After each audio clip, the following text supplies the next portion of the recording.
My family forgot to buy my plane tickets to my sister's wedding in Hawaii. Sorry, honey, we forgot to book your seat and hotel room. Everything's fully booked now. I was the only family member left out. I just said that happens. Then I vanished for a year and... Can you imagine being forgotten so completely, so casually, that your own family leaves you out of your sister's wedding? Because that's exactly what happened to me. They didn't just forget a detail, they forgot I existed. And in that moment, sitting in my Denver apartment with a cold cup of coffee, something inside me snapped. I decided I would disappear. For an entire year. And what happened next? Well, that's where my story truly begins. It was a Tuesday afternoon. I was deep in quarterly reports, numbers blurring on my screen, when my phone rang. My mom. Samantha, honey, she started, her voice already carrying that particular tone she used when she was about to drop a bombshell disguised as a minor inconvenience. We need to talk about Jessica's wedding. I put down my pen. What about it, Mom? I already requested the time off work. The wedding's in 3 weeks, right? Then came the pause. A long, agonizing silence that made my stomach clench. You know the kind. The kind that makes you brace yourself before a single word is even uttered. Well, that's the thing, sweetheart, she finally said, sounding almost apologetic.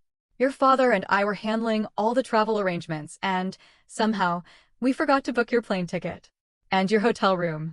We just realized it yesterday when we were confirming everything, and now, all the flights are completely booked. The hotel too. It's peak season in Maui, apparently. I stared at the photo pinned to my office wall. It was from Christmas, all of us together, smiling. Jessica had her arm around me. We were sisters. We were supposed to be close. My voice came out flat, hollow. You forgot.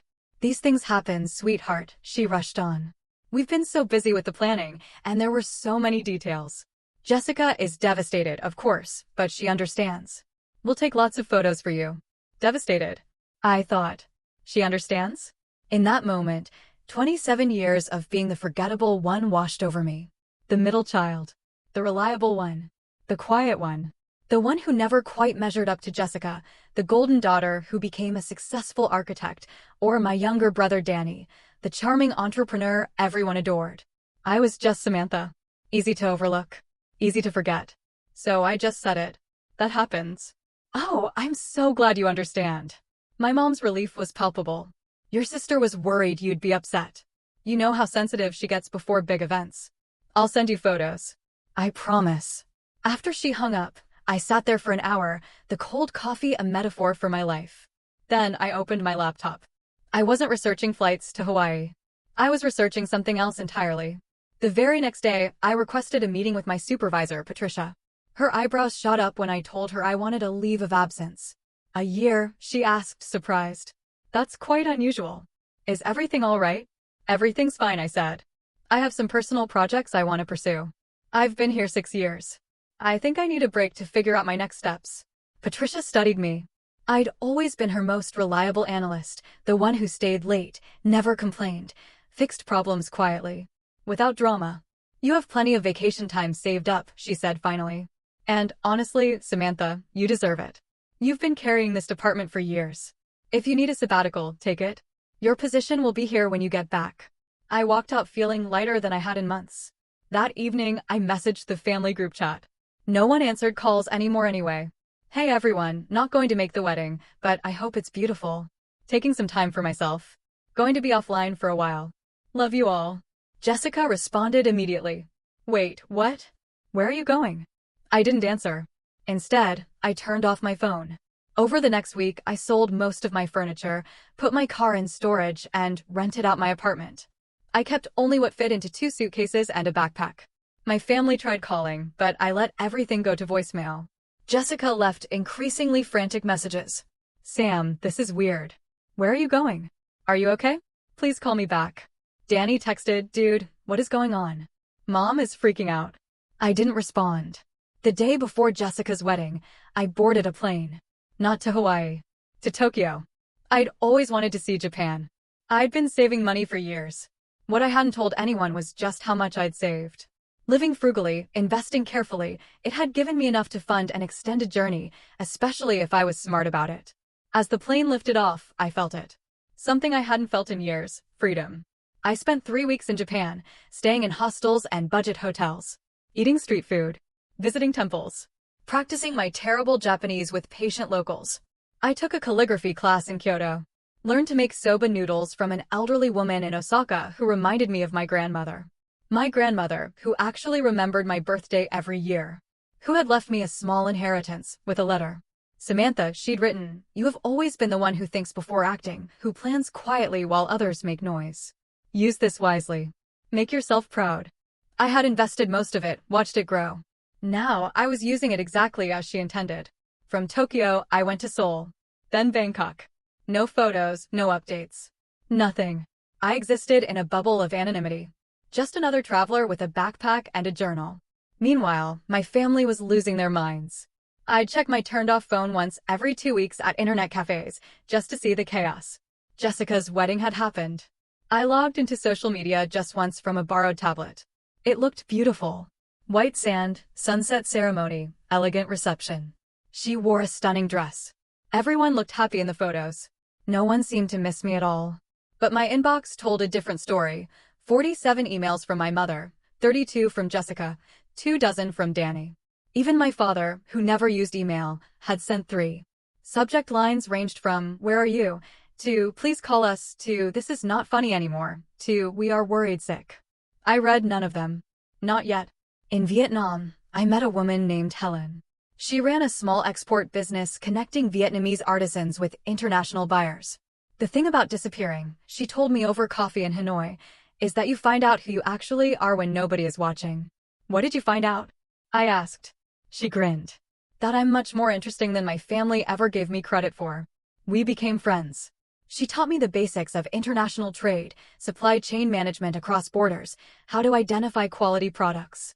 My background in pharmaceutical distribution translated surprisingly well. We started collaborating on a small project, helping a collective of ceramic artists reach European markets. It was supposed to be just a learning experience. It turned into something more. By month 4 of my absence, I had helped facilitate 3 successful shipments and earned my first independent commission. It wasn't much, barely a week of expenses. But it was mine. Money I had earned through my own initiative. Not by dutifully showing up to a job where I was appreciated but never celebrated. Helen looked at the numbers and whistled. "You have a gift for this. Ever think about doing it full-time?" "Maybe," I said. I moved through Southeast Asia like a ghost. Cambodia, Laos, back to Thailand. I learned to haggle in markets, to spot quality craftsmanship, to understand the delicate balance of cross-cultural business relationships. I took online courses in international trade law and logistics. I worked with other digital nomads and small business owners. And slowly, carefully, I built something. By month 6, I was running my own small consulting operation, helping artisans and small manufacturers connect with international distributors. I used my pharmaceutical supply chain background to optimize shipping routes, negotiate better rates. I was good at it. Really good. The money started flowing more steadily, enough to sustain my travels and start saving again. More importantly, I was learning and growing in ways I never had back home, where I was always just reliable Samantha, the one who never caused problems or made waves. I kept my phone off, except for those brief biweekly check-ins. The messages from my family had evolved. Anger had shifted to concern, then to guilt. "Mom, sweetheart, we know we hurt you. Please just let us know you're alive. Jessica, I'm so sorry about the wedding. I should have checked the arrangements myself. Please, Sam, talk to me. Danny, everyone is really worried. Dad hasn't been sleeping. Just send a sign that you're okay." On month 7, I was in Bali when I found something that made me pause. An email from my father. He'd somehow figured out how to attach a video. I almost didn't watch it. Curiosity won. The video showed my father in his study, looking older than I remembered. Tired. "Samantha," he said, staring into the camera awkwardly. "I don't know if you'll see this, but I need to say it anyway. What we did was wrong. Your mother and I, we got so caught up in making Jessica's day perfect that we forgot about you. That is not an excuse. You're our daughter and we failed you. Please come home. Or at least let us know you are safe. I love you." I watched it 3 times. Then I closed my laptop and went for a walk on the beach. The thing was, I wasn't angry anymore. Somewhere between Tokyo and Bali, between learning calligraphy and negotiating shipping contracts, the rage had burned itself out. What remained was something clearer. The understanding that I had been complicit in my own invisibility. I had been so busy being reliable, being easy, being the one who never caused problems, that I had let them forget I was there. But I wasn't ready to go back. Not yet. By month 8, I had landed in Barcelona. My consulting business was growing. I had a steady roster of clients, mostly small manufacturers in Asia. I'd learned to speak passable Spanish, decent Thai, and serviceable Vietnamese. I had built a life that belonged entirely to me. And then I received a message that changed everything. It came through LinkedIn of all places, from someone named Victoria, a senior buyer for a mid-sized pharmaceutical distribution company in Chicago. Samantha, the message read, I hope this finds you well.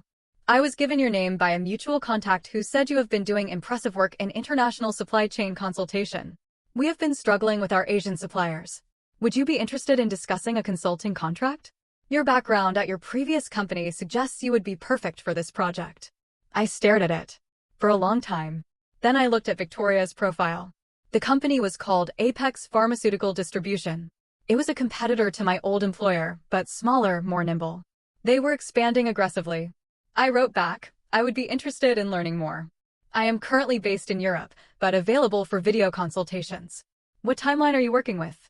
Her response came within an hour. How does tomorrow work? 2 p.m. Central Time. The video call happened in a co-working space in Barcelona. Victoria appeared on my screen, a sharp-eyed woman in her 50s, steel gray hair, no-nonsense demeanor. Let me be direct, she said after brief introductions. We are bleeding money on our Asian supply chain. Delayed shipments, quality issues, and we are paying too much for freight. I've heard you managed to cut shipping costs by 30% for 3 different clients in the last 6 months, while improving delivery times. How? I walked her through my methodology. Relationship building with reliable local suppliers. Understanding regional logistics networks. Negotiating as a partner, not just a buyer. Quality control systems that respected local manufacturing practices while meeting international standards. She listened intently, occasionally asking sharp questions. I'll be honest with you, Samantha, she said when I finished.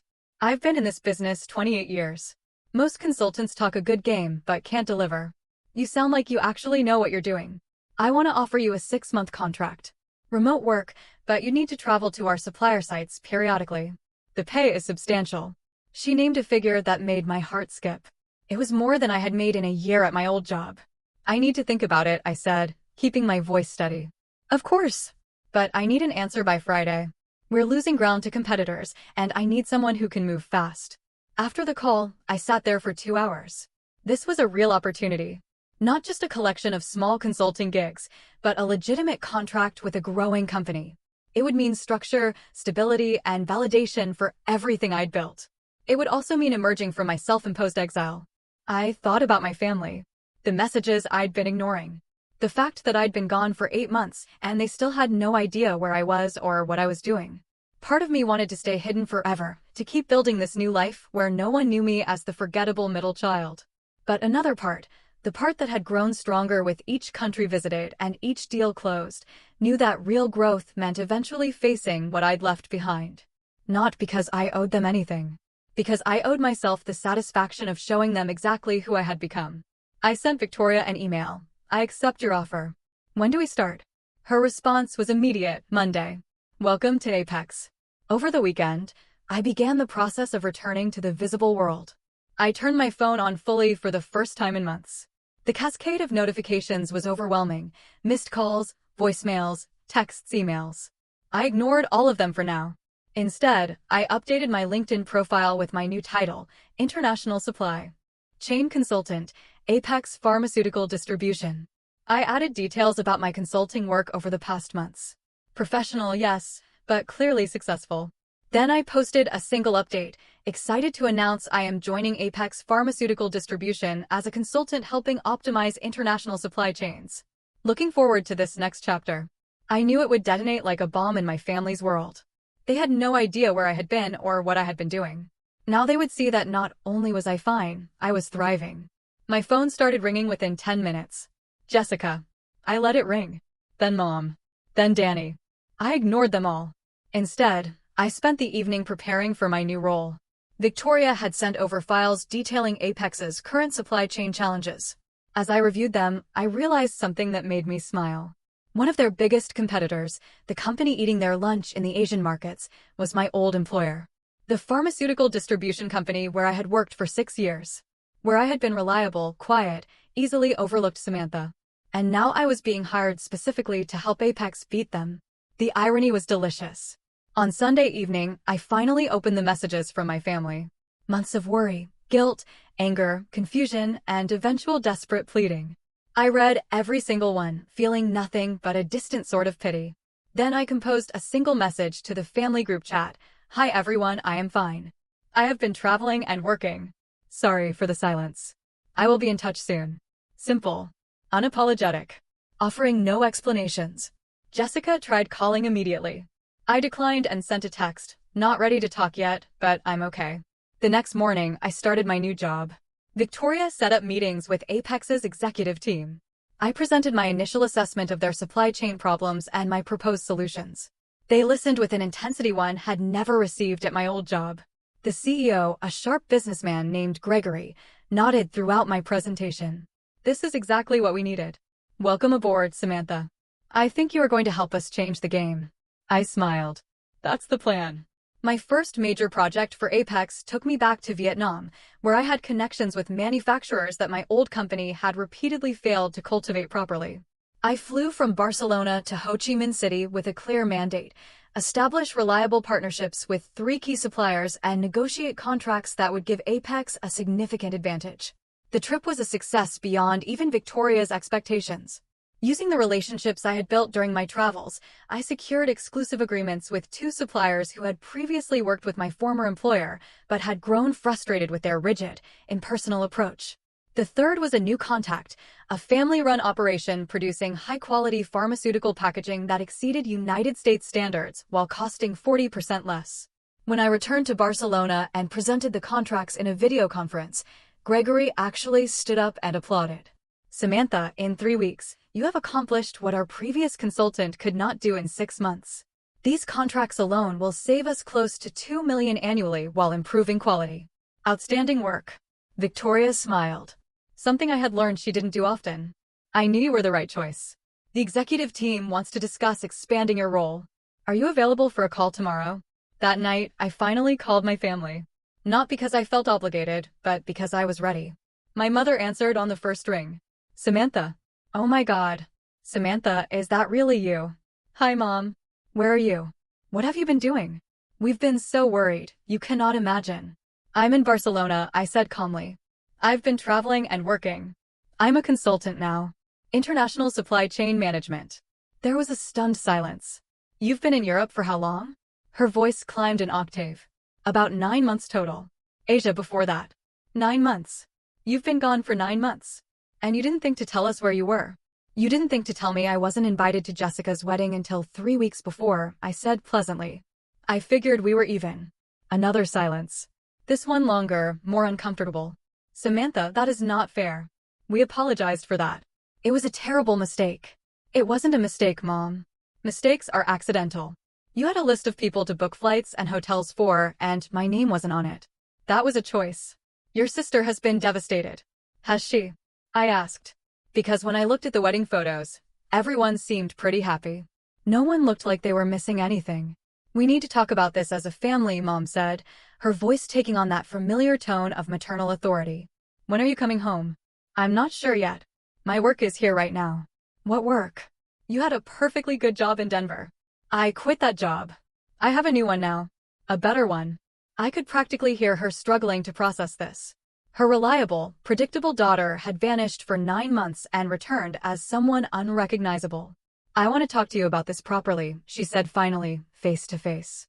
Can you at least video call so we can see you? Maybe later this week. I have to go, Mom. Work calls. Samantha, wait. I hung up. It felt surprisingly good. The next call was worse. Jessica tried the guilt approach immediately. Sam, I can't believe you just disappeared like that. Do you have any idea what that did to me? On my wedding day, knowing my sister was out there somewhere, angry at me. Did it ruin your day? I asked. What? No, but then. Then I guess everything worked out fine. That is cruel, Sam. That is not like you. Maybe you don't know what I'm like, I said. Maybe nobody does. But we grew up together. I'm your sister. Sisters remember to invite each other to their weddings. Jessica was crying now. It wasn't my fault. Mom and Dad were handling the travel. I trusted them to take care of it. You trusted them to take care of everything, I replied, except checking if your sister was actually invited. That says something, Jessica. I'm sorry. How many times do I have to say it? I'm not angry anymore, I said honestly. I'm just done being invisible. You were never invisible to me. I was. I'm the boring one. Remember? The one without the architecture career or the perfect wedding or the interesting life. Just reliable old Sam who you could forget about because she would always be there anyway.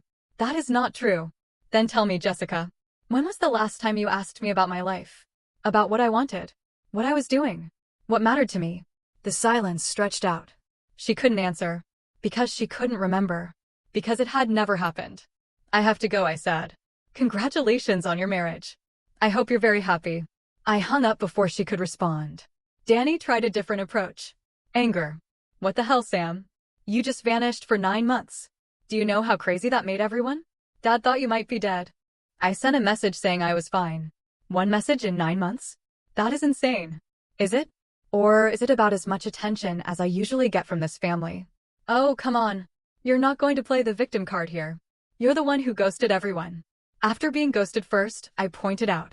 Seems fair. You're being childish. Maybe. Or maybe I'm finally standing up for myself. Did you ever think of that? Standing up for yourself by running away to Europe. Barcelona, specifically. And I didn't run away. I left. There's a difference. Whatever. When are you coming back? I don't know. Why does everyone keep asking me that? Because you live here. You have a family here. I have a job in Barcelona. And clients in Asia. This is where my life is now. Danny made an exasperated sound. You can't just decide to live in Spain, Sam. That is not how life works.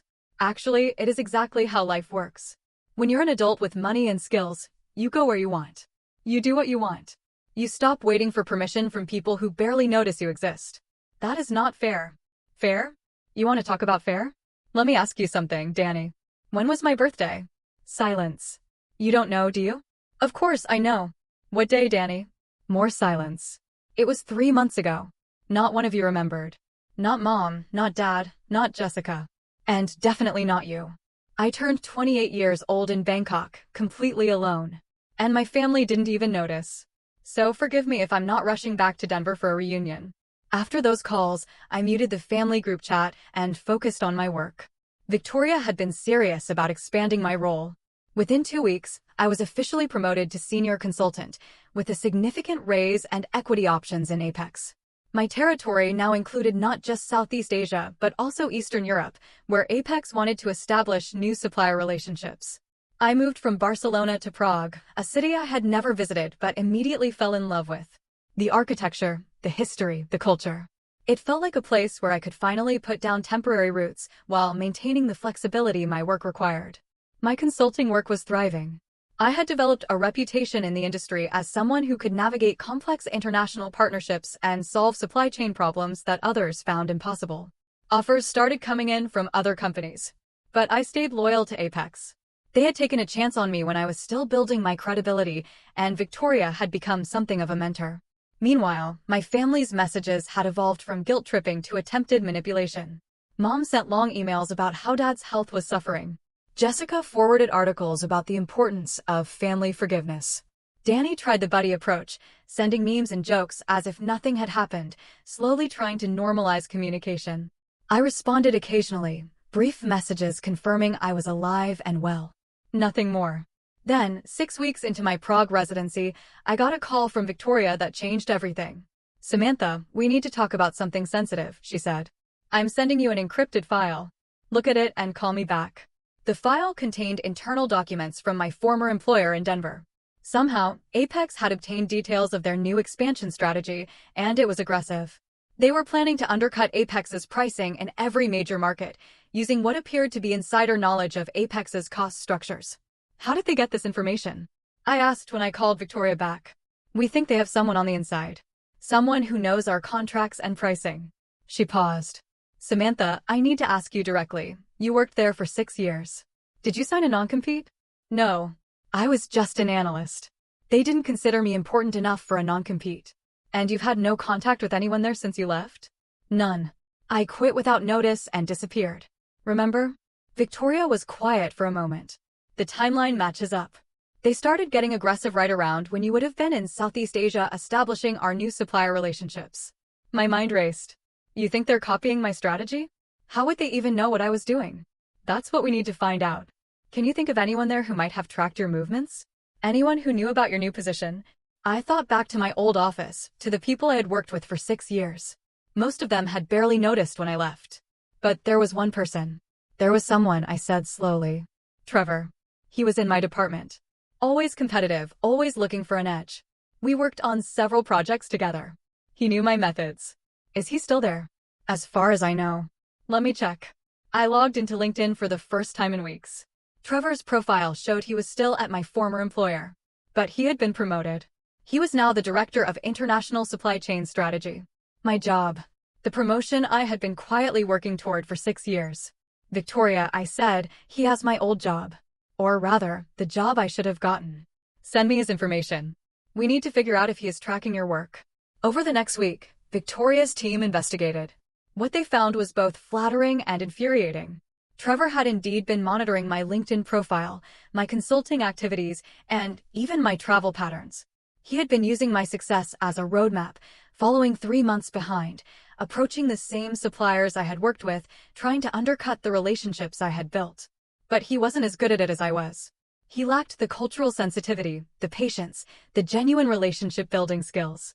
Most of the suppliers he approached had rejected his offers or given him minimal access, remaining loyal to the partnerships I had established. Still, his attempts were causing problems. Suppliers were confused about why 2 different American companies were approaching them with similar strategies. Some were starting to distrust both companies. We need to shut this down, Victoria said during our strategy call. Samantha, I know this is asking a lot, but would you be willing to go back to Denver? Apex wants to open a United States regional office, and we think your presence there would send a strong message. Plus, you could directly counter whatever Trevor is doing. I thought about it. Denver. Home. The place I had fled from a year ago. When? I asked. 3 months. That gives you time to finish your Eastern Europe projects and transition them to someone else. We want you focused on the United States market and directly competing with your old company. They'll realize I'm specifically targeting them. Good. Let them realize it. You are better at this than anyone they have, and it is time they knew it. After the call, I sat in my Prague apartment looking out over the city lights. A year ago, I had been invisible, forgotten, left behind. Now, I was being asked to return as a strategic weapon. The irony was almost too perfect. I called my mother. It was time. Mom, I'm coming back to Denver. The sound she made was somewhere between a gasp and a sob. Really? Oh, Samantha, I'm so glad. When? 3 months. For work. Apex is opening a regional office there, and I'll be running it. You'll be running an office? But I thought you were just consulting. I was. Now I'm being promoted to regional director. It's a significant position. I didn't know you were doing so well. You didn't ask. There was a pause. You're right. I didn't. I'm sorry for that, sweetheart. Truly. And surprisingly, I did believe her. But I'm not coming back to be the old Samantha. That person doesn't exist anymore. I'm coming back on my own terms. With my own life, my own career. If you and Dad and Jessica and Danny want to be part of that life, you'll need to accept it. Of course, we will. We just want you back in our lives. We'll see, I said. I'll let you know when I land. The 3 months passed quickly. I wrapped up my Eastern European projects, trained my replacement, and prepared for the move back to Denver. Apex had leased office space in a new building downtown, sleek and modern. Nothing like my old office. They had given me a generous budget to hire a small team and the authority to make strategic decisions independently. I wasn't just returning to Denver. I was returning as someone who mattered. The night before my flight, I had one last video call with Victoria. Samantha, I want you to know something, she said. When I first reached out to you a year ago, I was taking a risk. You had no official consulting experience, just some projects you had cobbled together while traveling. But something told me you were special. You proved me right beyond my wildest expectations. Thank you. That means a lot. This new position, it's not just about competing with your old employer. We are betting on you to build something significant. Apex wants to dominate the pharmaceutical distribution market in the United States within 5 years. You are going to help us do that. No pressure then, I said with a smile. She laughed. You thrive under pressure. That's why we hired you. One more thing though. Your old employer knows you're coming. Word has gotten out. Expect them to react. Let them react. I'm ready. I landed in Denver on a crisp October afternoon, exactly 1 year and 1 month after I had left. The city looked the same, but I felt completely different. I checked into a hotel, Apex was paying for temporary housing, and spent the evening unpacking and preparing for my first day. I didn't contact my family yet. That could wait. The Apex regional office was on the 14th floor of a building in the Lodo district. Floor-to-ceiling windows offered views of the mountains. My office had my name on the door, Samantha, regional director. I stood in the doorway for a moment, taking it in. A year ago, I had been an analyst in a cubicle, easily forgotten. Now, I had an office with my name on it and a team to build. My first hire was critical. I needed someone who understood the local market but wasn't tied to any of the existing players. I spent 2 weeks interviewing candidates and I found her. Patricia. Not my old supervisor, a different Patricia. This Patricia was a former operations manager at a medical device company. Sharp and ambitious. Exactly what I needed. I'll be honest, she said during her interview. I know who you are. I know you used to work at the company we're competing against. That makes this interesting. Interesting how? I asked. Because everyone in the industry is talking about you. The analyst who disappeared and came back as a consultant, who built a reputation in Asia faster than anyone thought possible, and who is now being positioned to take on her former employer. It's a great story. It's not a story. It's my life. Even better, Patricia said with a grin. I want to be part of it. When do I start? She started the following Monday. Together, we began building the operation. 2 more hires followed, a logistics coordinator and a business analyst. A small team, but effective. Meanwhile, my family was becoming persistent. They knew I was back in Denver. I had posted about my new position on LinkedIn, but I hadn't reached out. Finally, after 2 weeks, I agreed to have dinner with them. Not at home, but at a restaurant. Mom, Dad, Jessica, with her husband, Brandon, and Danny. They looked older. More tired. Or maybe I was just seeing them clearly for the first time. The dinner started awkwardly. Everyone trying too hard to be normal, to pretend the last year hadn't happened. Finally, my father cleared his throat. Samantha, we owe you an apology. A real one. What we did, leaving you out of Jessica's wedding, it was unforgivable. We got caught up in the excitement and the planning, and we forgot the most important thing, you. We didn't forget her, Mom interjected. We forgot her, Dad said firmly. Let us be honest. Samantha has always been the easy child. The one who didn't need attention, who didn't demand the spotlight, and we took advantage of that. We let her slip into the background because it was convenient. Jessica was crying quietly. Danny stared at his plate. I'm sorry, Dad continued. You deserved better from us. You deserve better from us. If you will give us a chance, we want to do better. I looked at each of them. My family. The people who had shaped me, forgotten me, and inadvertently pushed me toward becoming someone stronger. I appreciate that, I said carefully. But I need you to understand something. I am not the same person who left. I don't need your approval anymore. I don't need to be included in family events to feel valued. I have built a life that matters to me, with or without you in it. We understand, Mom said quickly. We just want to be in your life, whatever that looks like. Then you need to accept that my life is here in Denver, but also in Prague and Bangkok and wherever my work takes me. You need to accept that I am successful and independent. You need to stop treating me like reliable, boring Samantha who exists to make everyone else comfortable. We never thought you were boring, Jessica said, her voice thick with tears. I looked at her. My sister, who I had once idolized. Yes, you did. You all did. But that's okay. It taught me something important. What? Danny asked. That being forgotten can be the greatest gift. It forced me to find out who I was without you. And I like who I found. The dinner ended with tentative plans to stay in touch. I promised to come to Sunday dinners occasionally. They promised to actually remember my birthday next year. Small steps towards something that might eventually resemble a healthy relationship. But I wasn't holding my breath. The real test came 2 weeks later when Trevor reached out. His message on LinkedIn was brief. Heard you were back in town. We should grab coffee. Would love to hear about your travels. I stared at the message. He had been following my work, copying my strategies, trying to benefit from my success, while I had been invisible to him when we worked in the same office. I replied, sure, how about Tuesday at 10 o'clock? He suggested a coffee shop near my old office. I countered with one near my new office. He agreed. It was time to remind everyone exactly who had taught them their best moves. Trevor looked exactly as I remembered, confident, polished, the kind of person who had always been noticed while I had faded into the background. He stood when I entered the coffee shop, flashing that charming smile that had probably helped him secure that promotion. "Samantha, you look great." "Europe clearly agreed with you." "It did," I said, shaking his hand briefly before sitting down. We ordered coffee, made small talk about Denver's growth, the weather. Nothing substantive.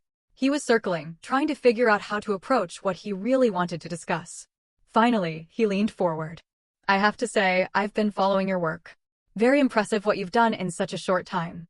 That Vietnam deal everyone is talking about? Brilliant. Thank you. You're always good at the detail work. I remember when we worked together on that Thailand project. You had such a methodical approach." I smiled slightly. "I remember that project. You presented my analysis to the executives and took credit for it." He had the grace to look uncomfortable. "That was just how things worked back then. Team effort, you know." "Of course." I sipped my coffee. "So, why did you want to meet?" Trevor relaxed, thinking he had successfully glossed over the past. "I wanted to pick your brain about the Asian markets. We're expanding there. And, honestly, we could use some insights from someone who's been on the ground." "You want me to help my competitor?" "We don't have to be competitors. There's room for multiple players in this market. Maybe we could even collaborate on some projects." I set down my coffee cup carefully. "Trevor, you have been following my LinkedIn profile for a year.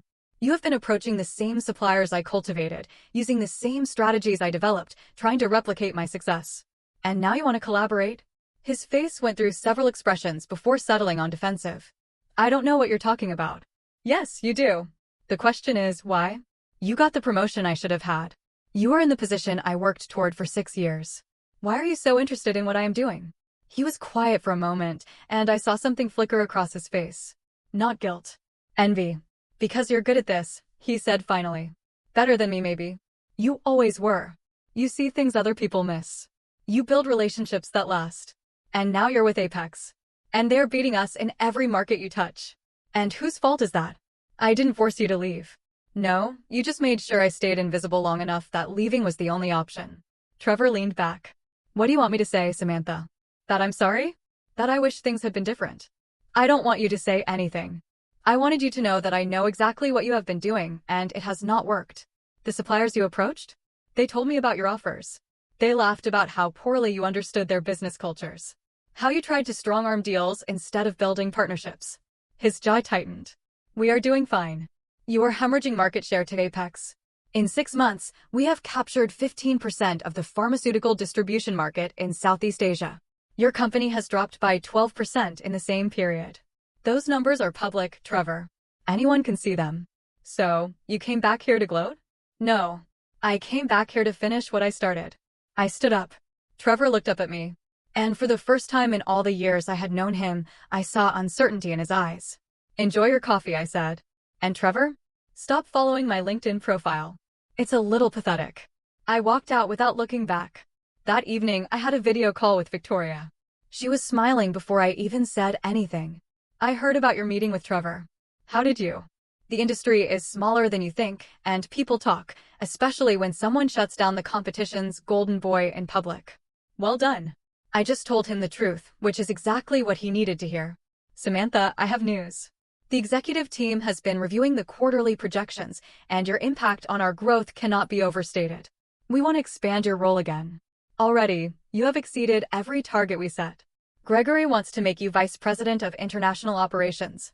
You would oversee all of our global supply chain initiatives, not just the United States region." I sat down slowly. Vice President. A title that would have taken me decades to achieve at my old company, if ever. I had been back in Denver for less than 2 months. That's substantial. You've earned it. The board meeting is next week. They want you to present your strategy for the next 2 years.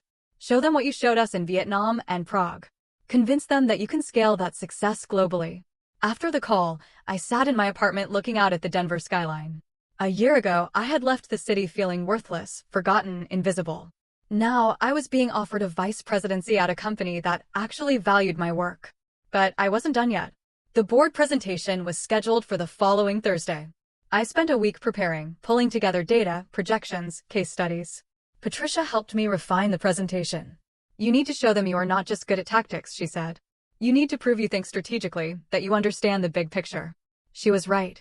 I restructured the presentation to tell a story, where Apex was now, where the market was heading, and how my approach could position them to dominate in 5 years.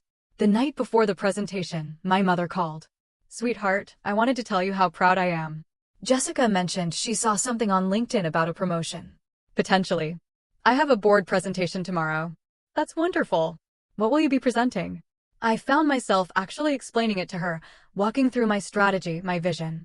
She listened, asking occasional questions that showed she was genuinely trying to understand. "Samantha, I had no idea you were doing work at this level. This is remarkable. It's what I've been building toward. I know I've said this before, but I really am sorry we didn't see it. We didn't see you. You were always there, always reliable, and we took that for granted." "You did. Can I come to Denver next month?" "Just me, not the whole family. I'd like to take you to dinner and actually talk. Really talk. About your life, your work, everything we missed." I considered it. "Maybe. Let me get through this presentation first." "Of course. Good luck tomorrow, honey. Not that you need it. I have a feeling you're going to impress everyone." The presentation was at 9 a.m. in Apex's Chicago headquarters. I flew in the night before, rehearsed one final time in my hotel room, and arrived at the office at 8:30. Gregory greeted me personally. "Nervous?" "Focused," I said. "Good answer. The board is tough but fair. Show them what you've shown us and you'll be fine." The boardroom was intimidating. A long table, leather chairs, 7 board members, plus Gregory and Victoria. They looked at me with expressions ranging from curious to skeptical. I was young for a vice president position. I had been with the company less than a year. I understood their doubts. I began with the Vietnam case study, walking them through how I had identified the opportunity, built the relationships, and secured contracts that were now saving Apex millions annually.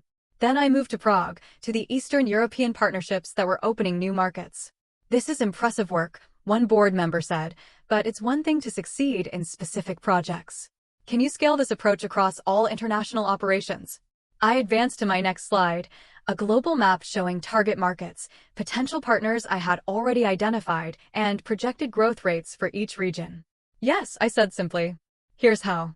I spent the next 30 minutes detailing my strategy, identifying underserved markets, building local partnerships rather than imposing corporate mandates, respecting cultural differences while maintaining quality standards, creating a network of consultants and regional managers who understood both local contexts and global logistics.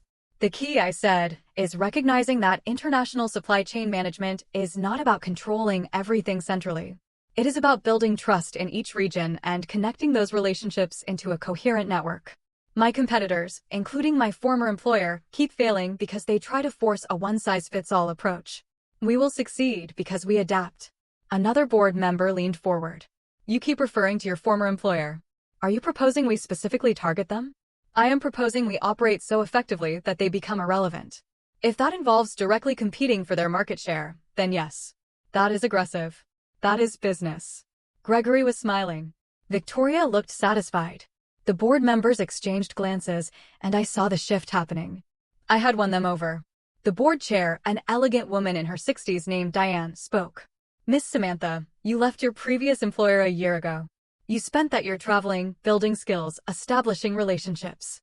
Can you tell us why you chose Apex when you could have gone anywhere?" I thought about it. Victoria took a chance on me when I was unproven. She saw potential when others would have seen a resume gap and questionable decisions. Apex gave me room to succeed or fail on my own merits. That is rare. That is valuable. And that is worth building something exceptional for. Diane nodded slowly. "One more question. What do you want to achieve here? Where do you see yourself in 5 years?" "I want to make Apex the dominant player in international pharmaceutical distribution. I want to build something that lasts, that matters. And in 5 years, I want to look back and know that I turned potential into reality." "Thank you. We will deliberate and let you know our decision." I left the boardroom and waited in Gregory's office. Victoria joined me. "That was one of the best presentations I have ever seen," she said. "You have nothing to worry about." 20 minutes later, Gregory returned, grinning. "Congratulations, Madam Vice President. You start immediately." The promotion was announced company-wide that afternoon. My LinkedIn profile updated automatically. Within hours, messages poured in. Congratulations from colleagues, connection requests from competitors. And one particularly interesting message from my old company's CEO, Samantha. Congratulations on your new role. I wish we had recognized your talents when you were with us. If you are ever interested in discussing opportunities, my door is open. I didn't respond. There was nothing to say. They had their chance. Over the next 3 months, I built my team and implemented my strategy. Patricia transferred to Chicago to serve as my director of operations. We hired regional managers for Asia, Europe, and Latin America. I traveled constantly, visiting suppliers, negotiating contracts, building the network I had envisioned. And slowly, methodically, we dismantled my former employer's competitive advantages. Every supplier they had taken for granted, we courted. Every market they had ignored, we entered. Every relationship they had damaged through arrogance, we repaired. It wasn't about revenge anymore. It was about doing the work better than anyone else. The results spoke for themselves. Within 6 months of my promotion, Apex had captured 28% of the international pharmaceutical distribution market. My former employer had dropped to 18%. Their stock price declined. Their board fired their CEO, and Trevor lost his job. I learned about it through LinkedIn, where his profile quietly changed to seeking new opportunities. Part of me felt satisfied. A larger part felt nothing at all. He was no longer relevant to my story. My family had slowly worked their way back into my life. Sunday dinners became a regular occurrence, though I maintained clear boundaries. I shared details about my work when I wanted to, deflected when I didn't. They were learning to see me as I actually was, not as they had assumed. Jessica and I had coffee one afternoon, just the two of us. "I've been thinking a lot about what you said," she began, "about how I never asked about your life. You were right. I was so focused on my career, my wedding, my life, that I never considered yours. I know. I want to do better. Can you tell me about your work? Really tell me. Not just the LinkedIn version." So I did. I told her about Vietnam, about learning to negotiate in different cultures, about the satisfaction of building something from nothing. She listened, really listened, asking questions that showed genuine interest. "You know what's funny?" she said when I finished. "I always thought I was the successful sister, the one with the impressive career and perfect life. But you've built something I never could. You took a massive risk, reinvented yourself, and came back stronger. I'm actually jealous." "Don't be," I said. "You have your path. I have mine. They don't have to compete." "When did you get so wise?" I smiled. "Somewhere between Bangkok and Barcelona. A year and a half after I had disappeared from my family's life, I stood in Apex's Chicago headquarters, looking at the quarterly projections. We had just closed the biggest deal in company history, an exclusive partnership with a manufacturing consortium in India that would supply 30% of the United States pharmaceutical market.